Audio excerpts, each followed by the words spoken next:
সুস্মিতাস কিচেনে আপনাদের সকলকে স্বাগত। বন্ধুরা, আজ আমি করে দেখাবো চিংড়ি ভাপা।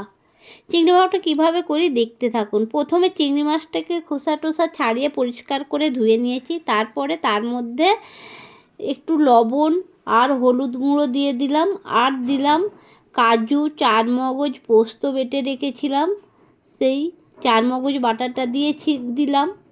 তারপরে এবারে বন্ধুরা ভালো করে হাত দিয়েই ভালো করে মেখে ঝুঁকে দিচ্ছি।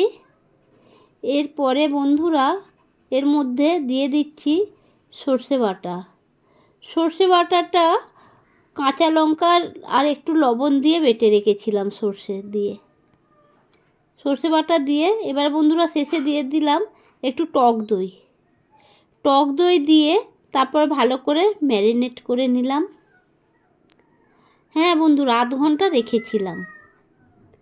তারপরে ওই যে একটু জলটা মনে হচ্ছিল একটু কম হয়েছে, সেই জন্যে ওই মশলা বাটা জলটা দিয়ে দিলাম।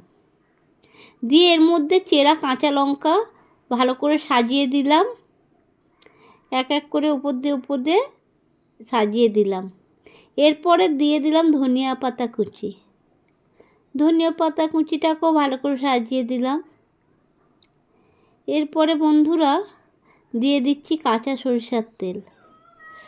সরিষার তেলটা একটু বেশি করেই দিলাম বন্ধুরা, তবে খেতে ভালো হয়, স্বাদ ভালো হয়। এইভাবে বন্ধুরা তারপরে আমার সমস্ত কিছু দেওয়ার পর ঢাকনা দিয়ে টিফিন কৌটোটা ঢেকে দিলাম।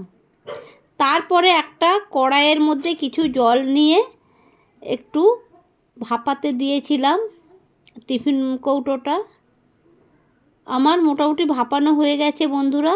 এবার টিফিন কৌটোটা খুলে দিলাম। দেখুন কত সুন্দর হয়েছে চিংড়ি ভাপাটা, খেতে খুব সুন্দর হয় বন্ধুরা।